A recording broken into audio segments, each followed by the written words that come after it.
السلام عليكم ورحمة الله تعالى وبركاته. مرحبا بالجميع وتحية إليكم من جديد. برنامج اليوم كالعادة للإجابة عن أسئلة الإخوة والأخوات المتتبعين الأوفياء للقناة. وبالنسبة للإخوة الذين لم أدرج أسئلتهم في برنامج اليوم، أعدكم إن شاء الله بأنني سوف أدرج أسئلتكم في البرنامج المقبل، متمنيا للجميع التوفيق والنجاح والسداد في حياتكم. وقبل البدء في البرنامج لا بأس أن أشكركم جزيل الشكر على وفائكم وصدقكم واحترامكم وعلى تفاعلكم معي ومع القناة، متمنيا أن أكون دائما عند حسن ظنكم جميعا، وبالتوفيق للجميع. ولا تنسوا أن تشتركوا في القناة. نبدأ بالسؤال الأول من طرف الأخت سعاد، تقول: أخي جلال، السلام عليكم. وعليكم السلام. أريد الهجرة إلى أمريكا، ما هي الطرق السهلة؟ إذا الأخت سعاد، سبق لي أنني وضحت نقاط مهمة عن كيفية الهجرة إلى أمريكا بالطرق أكيد السهلة. وفي حالة مثلا أنت لديك شهادة ثانوية عامة، ممكن أنك تقدمي على الهجرة عن طريق القرعة العشوائية الأمريكية، تعتبر من الطرق السهلة، ولكن هناك إجراءات تتبع التقديم، ثم انتظار هل نفوز بالقرعة الأمريكية، ثم انتظار إجراءات تتبع وتتبع إلى أن نصل إلى الحصول على الفيزا. وكذلك هناك طرق أخرى في حالة أنه لديكم العائلة بأمريكا، مثلا الأب أو الإخوة أو الزوج، فكذلك هذه الطرق ممكن أنها تخول لكم الهجرة إلى أمريكا بطرق سهلة، وسوف نحسبها على لم شمل عائلي. وأكيد لا ننصح بالطرق التي ملتوية أو الطرق الغير السالكة، مثلا الهجرة بطريقة غير قانونية أو غير شرعية، هذا لا يقبل. وننصح بالهجرة إلى الولايات المتحدة الأمريكية بالطرق التي هي معترف بها والسارية المفعول أكيد على كل أنواع التأشيرات القانونية. أتمنى أن تكون هذه النقاط واضحة. انتقل إلى الأخت لمياء، تقول: السلام عليكم أخي جلال. وعليكم السلام، كيف الحال؟ والحمد لله. سؤالي أخي، من بعد أخذ الجنسية الأمريكية كم المدة المحددة للم شمل الأم؟ وسؤالي الثاني: بعد أخذ الجنسية هل يمكن للأخ أن يطلب لم شمل للأم والأخ في نفس الوقت؟ وكم المدة المحددة للحصول على لم شمل؟ وشكرا من المغرب، تحياتي وجزاك الله خيرا أخي جلال، وتحية خالصة لك وأنت من أهل الجزائر. إذا الأخت لمياء، إذا بالنسبة للسؤال الأول عن كم هي مدة الإجراءات المتعلقة بلم شمل الأم، قد تصل المدة المنتظرة إلى سنة ونصف، وممكن سنتين على حسب الظروف التي يمر بها الملف لدى دوائر الهجرة بأمريكا. أما بالنسبة للشق الثاني من سؤالك، هل ممكن لصاحب الجنسية الأمريكية أن يقوم بلم شمل الأم والأخ معا في نفس الوقت؟ وكم أكيد المدة المحددة للحصول على لم الشمل؟ إذا هنا بالنسبة للم شمل الأم والأخ عن طريق الجنسية الأمريكية بالولايات المتحدة، ممكن أننا نقدم لهم في نفس الوقت، ليس هناك من مشكل. وممكن أنكم تقدموا للأم يعني في الوهلة الأولى، ثم تمر مثلا شهرين أو 3 أشهر، هذا على حسب ظروفكم، ليس هناك من مشكل. وإذا أردتم التقديم لهم في نفس الوقت، الأم طلبها لوحده والأخ طلبه لوحده. أتمنى أن تكون هذه النقاط واضحة، ولا يسمح أنكم تقدموا للأم والأخ في طلب واحد، بل كل طلب لوحده. وبالنسبة للم شمل الأم، أكيد إجراءاتها تمر بسرعة، تتحصل على الفيزا لم الشمل بسرعة. أنا وضحت لك قبل قليل في الشق الأول من سؤالك بأنه قد تصل المدة من سنة ونصف إلى سنتين كأقصى حد. أما بالنسبة للأخ فالمدة تطول، أكيد قد تصل المدة إلى 14 سنة كأقصى حد، وممكن أن المدة تزيد على 14 سنة. أتمنى أن تكون هذه النقاط واضحة. ومرحبا بك الأخت لمياء، أنت من المغرب، أهلا بك وأهلا بأهلنا بالمغرب. وفي حالة أنه لديك سؤال آخر يتعلق بلم شمل الأم والأخ، فممكن أن تتواصلي معي عبر القناة، متمنيا لك التوفيق. ننتقل للسؤال الآخر من طرف الأخت وجدان، تقول: شكرا كثيرا، أنا زوجي قدم لي يوم 5/9/2024 على فيزا CR1 في ولاية كانتاكي، ومعه الجنسية الأمريكية، وأنا من المغرب.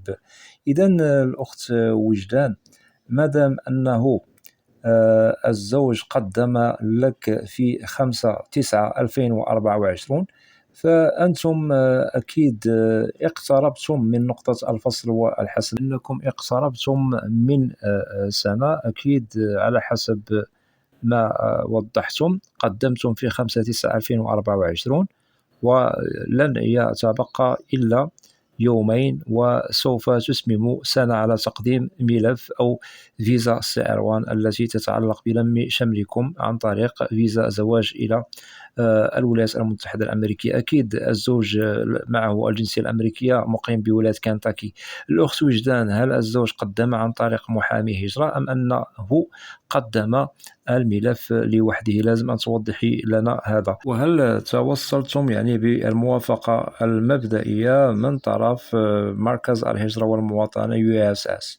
لازم كذلك أن توضحوا لنا هذا. إذا أنتم إن شاء الله في مسار منظم، ليس هناك من مشكل، وأكيد لم شمل الأزواج إلى أمريكا تعطى له الأولوية. إذا صبرا جميلا، وإن شاء الله سوف تشاطروني الرأي عندما تتحصلوا على الفيزا. وفي حالة أنه لديكم استفسار آخر فلا بأس أن تتواصلي معي عبر القناة، وإن شاء الله سوف أفيدكم في أجوبة قادمة عبر برنامج أسئلة وأجوبة. ليس هناك من مشكل، ولكن لازم أن تجيبي على النقاط التي سألتك عليها قبل قليل. بالنسبة للزوج، هل قدم عن طريق محامي؟ كذلك نقطة المهمة، هل توصلتم بالموافقة المبدئية؟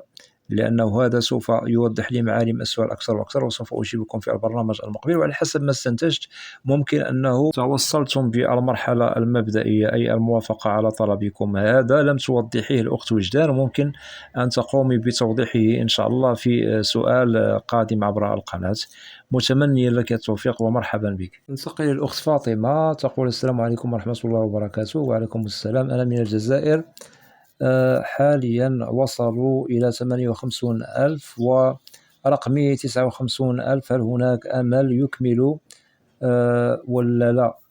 على ما أعتقد هذه المرة السؤال هو مفهوم. إذا سؤالك مفهوم الأخت فاطمة، أنت فائزة بالقرعة الأمريكية لسنة 2025. الكاس نمبر الذي يخصك 59,000، وأكيد 58,000 فقط هي التي اتضحت والمتعلقة بفائز الجزائر.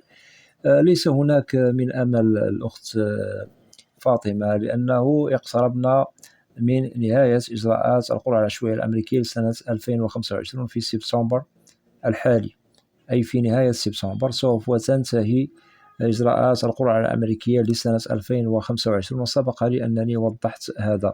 فقط الأرقام أو الكاس نمبر التي صدرت في الأشهر السابقة هي المعنية، وممكن لها أن تتوصل برسالة الموعد والمقابلة. وأكيد هناك أرقام رغم أنها صادرة في النشرة ممكن لأصحابها لن يتحصلوا على الفيزا، وهذا مرهون أكيد كما سبق أننا وضحنا عبر القناة بالوقت المحدد لنهاية إجراءات القرعة الأمريكية. ففي حالة انتهت إجراءات القرعة الأمريكية بتاريخها، فهنا الأمل ينتهي مع نهاية إجراءات القرعة الأمريكية مزامنة مع انتهاء السنة المالية بأمريكا. إذا الأخت فاطمة، أتمنى أن يكون يعني الجواب واضح، ومرحبا بك. سؤال من طرف أخ أو أخت يقول أو تقول: السلام عليكم، أنا من العراق، ساكن في إلينوي، وابنتي في العراق عمرها 23 سنة، كم أحتاج من الوقت لأسحبها معي؟ إذا هنا أنتم كما تفضلتم، أنتم من العراق، مقيمون بالولايات المتحدة، لديكم بنت أكيد خارج الولايات المتحدة عمرها 23 سنة. لديكم تساؤل عن المدة التي ممكن أن تقوموا بلم شملها إلى أمريكا. أنتم لم توضحوا لنا، هل أنتم لديكم الجنسية الأمريكية أم لديكم فقط حاليا الجرين كارد؟ إذا في حالة البنت التي عمرها 23 سنة غير متزوجة، فممكن السحب أو لم شملها إلى أمريكا لن يستغرق مدة طويلة، سنوات معدودة قليلة. أما في حالة أنها متزوجة فلازم أن نجد معكم الجنسية الأمريكية. وفي حالة أنها غير متزوجة وقدمتم عن طريق الجرين كارد، فالمدة قد تطول على الذين أعمارهم أقل من 21 سنة. غير متزوجين، الشرط الذي هو ضروري والموضوع من طرف قانون الهجرة الأمريكي والمتعلق بلم شمل الأبناء عن طريق الجرين كارد، لازم أن نجد الأبناء غير متزوجين، سواء فوق من 21 سنة أو أقل من 21 سنة.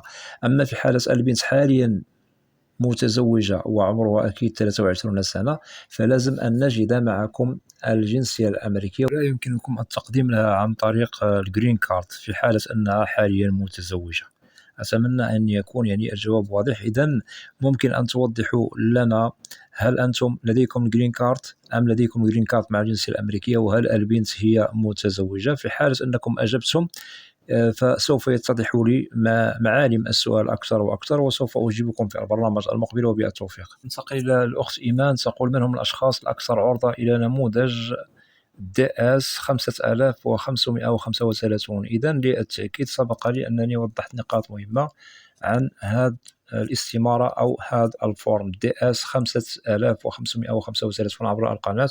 ممكن أن تقوم بالعودة إلى هذا البرنامج وسوف تستفيد أكثر وأكثر. سوف تجدي بأنني أجبت على كل النقاط التي لديك فيها هذا التساؤل المهم، وأكيد المشكوك به أي الذي ممكن أن يشك في ملفه من طرف ضابط الهجرة أكيد سوف ينتقل إلى إجراء إداري. هذا يعتبر إجراء إداري، وأغلبية الذين ينتقلون إلى إجراء إداري بسبب تعرضهم إلى طلب من طرف السفارة الأمريكية لأجل ملء نموذج DS 5535 ما بعد هذه الاستمارة يتحصل على الفيزا. إذن هناك بلدان مواطنوها هم الأكثر عرضة لهذا النموذج الذي ينتقل له كإجراء إداري ما بعد مقابلتهم بالسفارة الأمريكية. وأؤكد من جديد بالنسبة للمعنيين بالأمر الذين يطلب منهم ملء هذه الاستمارة، أكيد سوف يملأ كل ما يتعلق بحساباته عبر مواقع التواصل الاجتماعي. كذلك سوف يطلب منه مثلا في حالة أنه سافر لبلد خارج بلده الأم التواريخ التي سافر لها إلى بلدان أخرى. وأكيد هناك أشياء أخرى تطلب كمعلومات وبيانات تريد أن تحقق فيها السفارة الأمريكية، لأجل أنهم دائما يبعدوا على الولايات المتحدة كل من هم يهددوا الأمن القومي أو الأمن الداخلي بالولايات المتحدة الأمريكية. هذا هو الإجراء الذي تلجأ له السفارة أو القنصلية الأمريكية لأجل التحري ولأجل أن يأخذوا معلومات على كل من هو مشكوك فيه في الملف الذي يخصه. لهذا يطلب بعض الأشخاص الذين يعنون بإجراء مقابلة بالسفارة الأمريكية، ونؤكد على الذين هم مقدمون على الهجرة إلى الولايات المتحدة الأمريكية لملء هذا النموذج، لأنه يظل مهما، وأكيد هو قانون ساري المفعول على كل من هم مشكوك فيهم، ولازم أنهم يقوموا بملء هذه الاستمارة أكيد ما بعد إجراءات المقابلة بالسفارة الأمريكية. هذا كمختصر مفيد للإجابة على سؤالك إيمان. وأجدد من جديد ممكن العودة إلى برنامج قمت بتنزيله عبر القناة، وضحت فيه كل النقاط التي فيها مطروح التساؤل المهم عن نموذج DS 5535. ننتقل إلى سؤال آخر من طرف بن القاسم، يقول: هل يمكن تغيير نوع الفيزا بعد دفع الرسوم؟ لا يمكن أخي الكريم. عندما ندفع رسوم تأشيرة باسمها فلا يمكن أننا نقوم بتغيير أيها نوع من الفيز التي هي مختلفة سواء للهجرة أو لغير الهجرة أخي الكريم. عند دفع الرسوم انتهى الأمر، لقد دفعت رسوما عن فيزا قدمت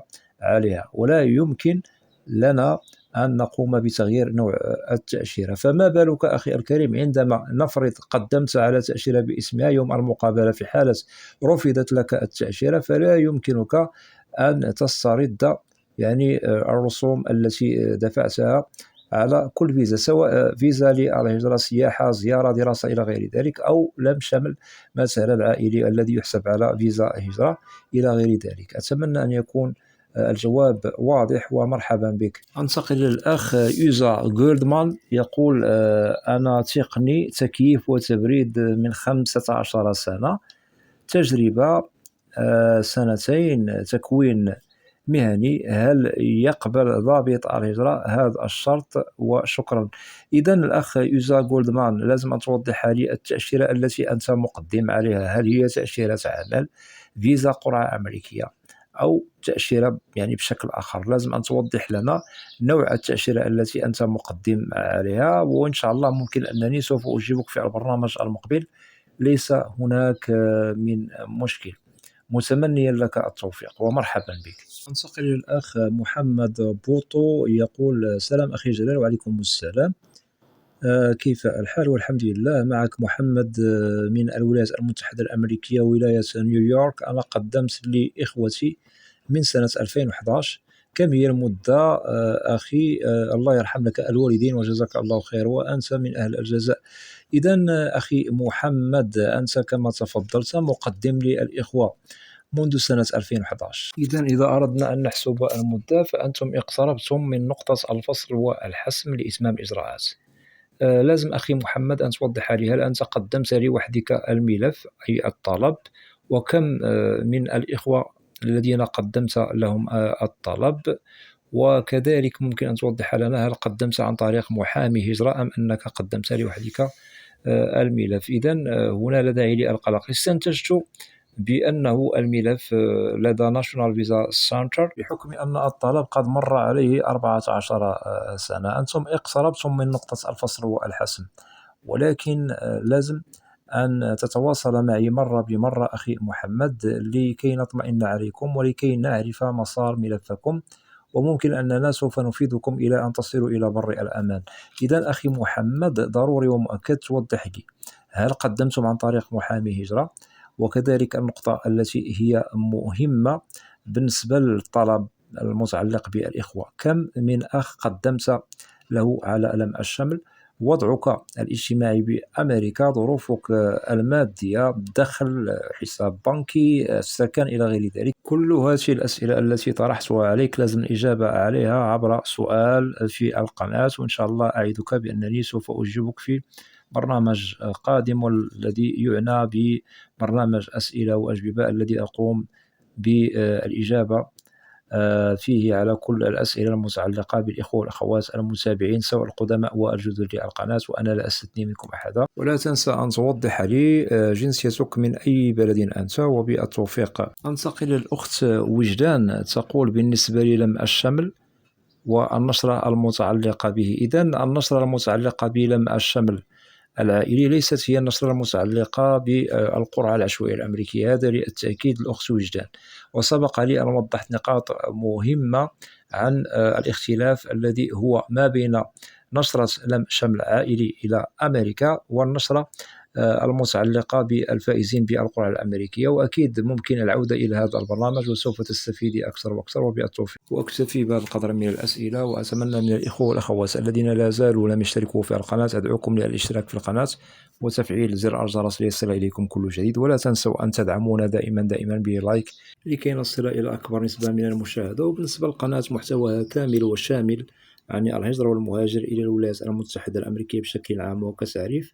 وأكيد إذا لديكم أسئلة ممكن طرحها كتعليق عبر القناة، وسوف تجدوا الإجابة عبر البرنامج المعروف في القناة، برنامج أسئلة وأجوبة، لأنني لا أستثني منكم أحدا. وأود أن أشكر جزيل الشكر كل الإخوة والأخوات الذين يقومون بوضع تعاليق محترمة بالقناة. مرحب بكم جميعا بأسمائكم، وإلى لقاء قريب بإذن الله، والسلام عليكم ورحمة الله تعالى وبركاته.